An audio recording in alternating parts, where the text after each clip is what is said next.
I bought the little house on Sycamore Lane because of the bridge. It was ridiculous and small. A mild arched span of wood and stone that crossed a creek that only ran heavy in spring. But that narrow bridge felt like an entrance to another life. My kids learned to skip stones on the creek's banks. Neighbors walked dogs across it. In summer, it shaded the whole front yard like a private sanctuary. When my wife and I moved in, the first thing I did was sit on that bridge at sunset and think aloud about staying. It tied the block together in a way no homeowners covenant ever could. So when the HOA president, Karen Miller, who liked rules as much as she liked being in charge, began to treat the bridge like an extension of her ego, I kept my mouth shut at first. I knew the terrain. Petty notices about hedges, passive-aggressive emails about holiday lights. You pick your battles. But the day I saw a cement truck lumber across that tiny bridge, the sound of its engine and weight bending the boards like an insult, something in me changed. At first, it was plausible deniability. Karen called it community improvement logistics. Apparently, the HOA had arranged to pour a new retaining wall at the old community entrance, and their contractor needed to bring in heavy equipment. The truck rolled over our bridge early one morning, 2 men in orange vests waving as they went. I watched the vibration hum through the handrail beneath my palms. I felt the hair on my arms lift. Later that week, another truck. And another.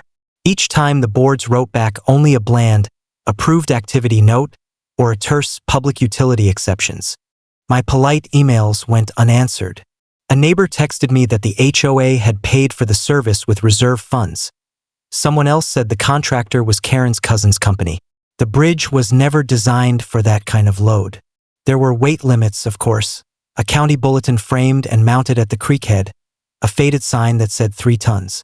Those cheap HOA enforcement vests couldn't rewrite a county restriction. I started quietly cataloging. Timestamps, license plate numbers, photographs from my phone, a log of every truck that crossed. I put a small action camera under the bridge the second night a truck had snuck through. It recorded the way the planks splayed under pressure and the pathetic flinch of a support cable that looked like it was only waiting to give up. The problem wasn't only the wood, it was the principle. Karen treated private roads and private lives like her own playground. She treated rules as garments she could put on and take off to suit herself. If her cousin's crew could drive every day, why not anyone else with a truck? If that bridge failed, who would be liable? Who would have to pay to repair it? The HOA, publicly, or us, the owners of the land beneath it? I began to suspect she was gambling that no one would call the county to inspect her. She counted on our inertia. So I did the one thing she never expected. I turned her assumption into proof. First, I did the administrative work nobody wants. I read county code late into the night, under the kitchen light, scribbling notes like a prosecutor preparing a brief. I found Clause 14.7, municipal weight restrictions for private span crossings, and a line mandating immediate inspection when unusually heavy vehicle traffic is reported. There was also a reporting form, the kind they placed on local government websites for potholes and dead animals. The line read, in bureaucratic language, if you suspect dangerous or illegal vehicle use, call the county inspector. I filled in the digital form from my phone, attached 3 of my worst photos, typed the plate numbers, and clicked submit. Nothing dramatic happened right away. That's the thing about bureaucracy. It's slow except when shame and pressure are applied from outside. The following afternoon, a county inspector arrived in a white truck I recognized from municipal meetings because I'd once seen the driver at a library board event. He walked the bridge with a clipboard, stoically measuring and tapping, noting something and shaking his head. He spoke to me politely, asked a few pointed questions, and told me the bridge should be closed to heavy vehicles until a structural assessment was done. We'll post a temporary weight restriction and notify the HOA, he said. I felt a small, satisfying pressure release in my chest. I thought that would be enough. But Karen didn't give up. That night, after the inspector left, she sent out her own memo to the homeowners, a veiled letter about statutory restraint jeopardizing community renovations. And the next morning, a cement truck pulled up again. When you put a bureaucratic sign on a bridge and someone drives a truck over it, the pictures are almost cinematic. A truck listed slightly to the side, planks sinking under weight, neighbors silently protesting from their yards. But what made me angrier than the act was the arrogance. Karen's cousin's crew ignored the weight restriction like a child stepping over a line he's told not to cross. So I did the thing the internet exaggerated and reality compresses. I made it public. I posted the footage on the neighborhood page, but not like some outraged neighbor screaming at a bus. I captioned it carefully, clinical and calm. County sign in place. Heavy vehicle crossing documented. County has been notified. Please refrain from use until inspection completes. I tagged the county inspector and the local paper's civic desk. That's when the tension went from neighborhood squabble to a civic problem Karen couldn't paper over. You could say it escalated, but she escalated first. Karen called me furious, words sharp, and dangerously efficient. "How dare you broadcast this?" she hissed. "You're scaring residents and jeopardizing our project." She sounded like she'd been rehearsed by an attorney. "We have permits," she insisted. "We have approvals." I told her calmly that I was only protecting the structure, the safety of children, and the legal rights of every homeowner, including her. She hung up, but she also started to show the cracks of panic. Her messages to the HOA list grew conciliatory and oddly procedural, and the next cement truck was late, then later, then not at all. The county's inspector had posted the temporary closure, and the paper ran a short note that they were investigating unauthorized heavy vehicle crossings. For a while, I stood there waiting for the civic wheels to grind. The inspector's structural report took time, but when it came back, the findings were worse than I feared. Microfractures in load-bearing timbers, a risk of catastrophic failure under repeated heavy loads. The county issued a strong order: no heavy vehicles of any kind allowed, and the bridge required reinforcement before any such traffic could resume. I thought that would be an end to it. But Karen is tenacious in a way that looks a lot like malice. She wrote an appeal claiming the county's evaluation was overcautious and pushed for an emergency exemption. She called neighbors privately asking for votes, invoking community spirit, and essentially begging the HOA to stand united against what she called bureaucratic overreach. A handful of residents who'd benefited from her whim, the developer 2 blocks over, the contractor who'd once painted the clubhouse, nodded in agreement to any action that looked like keeping the money flowing. That's when I realized the trap I needed could not be a trick of physical might. It had to be an airtight legal and public trap. If she wanted to keep running trucks, it would be on record and under the county's eye, with evidence she couldn't rewrite. I set my plan in motion with the quiet efficiency of someone who had once planned logistics under pressure. Document, publicize, involve authority, and enlist neighbors as witnesses. On a humid Tuesday, I organized a block meeting under the pretext of Bridge Safety Update. I invited everyone, including Karen. I printed copies of the county's report and left them on each porch. I asked the county inspector to speak. He agreed, grateful for an opportunity to address a concerned community.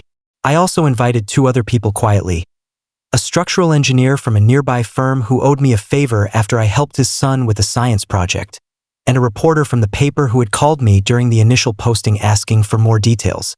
I didn't pitch it as a trap. I presented it as civic responsibility. The turnout was large. Neighbors with strollers, an elderly couple who fed the ducks at the creek, teenagers who thought the meeting would be boring and then stayed, curious. When the inspector described in clinical terms how repeated overloading could cause a sudden failure, you could hear collective swallowing. When the engineer showed microscopic photographs of the grain separation in the timbers, a woman in the front row started to cry. Karen sat at the back, folded arms like a shield. She had prepared her rebuttals, a binder of her own, glossy pages titled Community Improvements Fund and Contractor Permits. When the reporter asked for comments, she stood and declaimed, her voice tight with practiced outrage, about economic strangulation and ethics of obstruction. She meant to make the people who wanted jobs and a new wall feel that anyone opposing her was elitist or uncaring. The reporter, to his credit, asked tough follow-ups. Which permits exactly? Where were the inspection dates? He requested documentation. She produced a signature, scrawled on a spreadsheet, a single line that mentioned logistics, and an email trail that read like a neighborhood chain without formal authority. Her brother had been sloppy. The turning point was small and procedural and utterly devastating to her argument. The county inspector had, earlier that week, logged a private call he received from one of Karen's neighbors. Not a public posting, but a call reporting a truck at 2 in the morning. He had kept the call on file. The engineer cross-referenced GPS telemetry data we'd pulled from my camera with timestamps from multiple phone videos provided by neighbors. The overlap showed the trucks crossing the bridge at times Karen's message claimed repairs were not scheduled. The contractor's own manifest did not list the bridge as an approved route.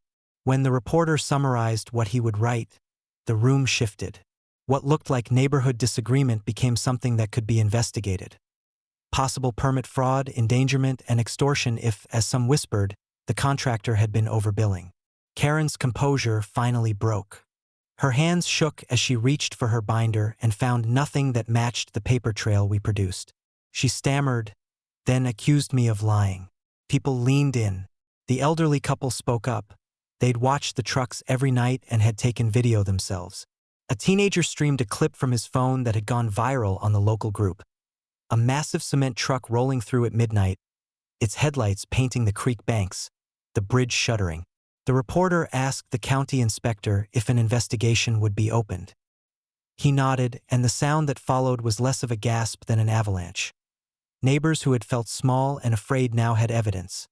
Neighbors who'd been quietly frustrated now had a cause. Karen left that night like a monarch whose crown had slipped, furious, humiliated, and scrambling. Within 2 days, the county had subpoenaed the HOA records and the contractor's billing. The local paper printed a front-page piece titled, "Bridge Under Fire. Does HOA Rule Endanger Residents?"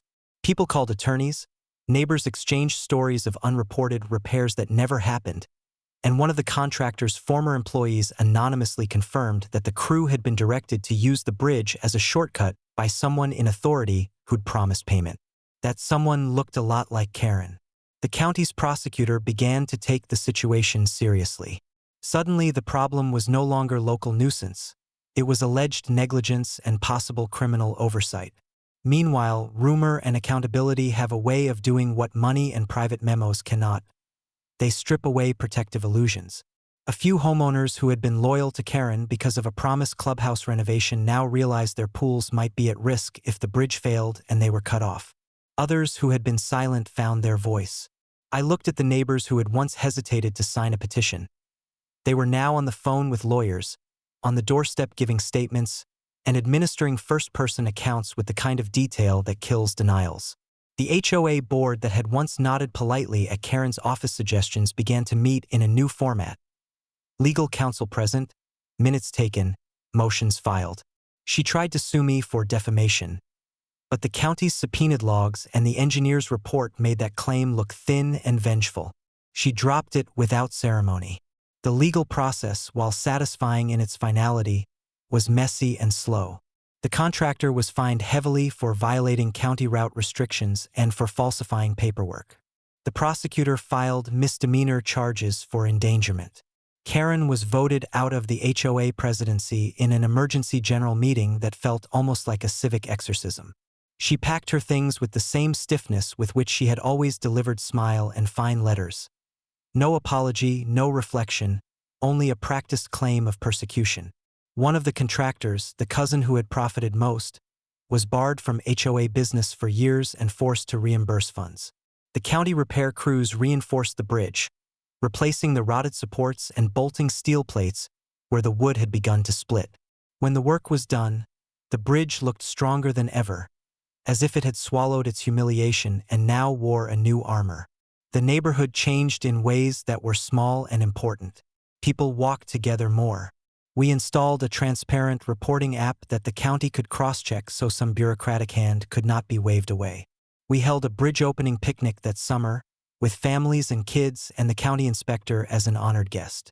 They brought sandwiches, and the inspector told the children in simple words what had happened and why it mattered. He spoke about civic responsibility without preaching. For a block that had once divided itself into Karen loyalists and quiet ones, that day felt like an airing out. It was never about gloating. I felt no triumph in the humiliation of a woman who had made poor choices and worse judgments. What I felt was relief and a weary contentment that justice, in a slow and boring bureaucratic way, had found purchase.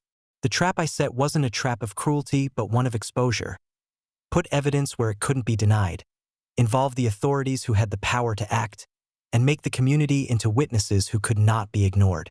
The hardest part afterward was reintegrating a neighborhood without turning every neighbor into an adversary. We learned to speak to each other about safety and to ask tough questions about leadership. We learned that power without accountability is a danger even in a place where the most dramatic events are landscape projects and clubroom paint. Months later, I still sit on that bridge at dusk. It creaks sometimes underfoot like any old structure, but the new supports are undeniable. Children skip stones and run over it, oblivious to the past tension. Karen moved away. She left the house to someone who reverently replaced her faded mailbox with one the rest of us liked. The contractor's cousin's trucks still haul concrete in our county, but they never cross our bridge. If they need to come for a renovation, they haul from the main road with permits and escorts and a county flag fluttering on the truck, all documented and logged. We tell the story now as a kind of civic parable. When someone uses status and privilege to override safety for profit, it is the duty of neighbors to document, to speak, and to involve the institutions that can hold power to account. The trap I set was simple and legal. Evidence, timing, witnesses, and the patience to let the truth be undeniable. It's a different kind of fight than the ones in movies. It's a quieter, longer one, but it lasts. And when the county inspector handed me the stamped report at that final picnic, both of us in clean shirts and the kids running in the background, he said, half smiling, "You did good work. We didn't see it until you made it impossible to ignore." I nodded, thinking about nights I'd sat at my kitchen table with a camera and a heavy-breathing phone and how tired I'd been. Karen had driven cement trucks across a little bridge for her benefit. I had driven diligence and community consensus across it for hours. The bridge still held, and so did we.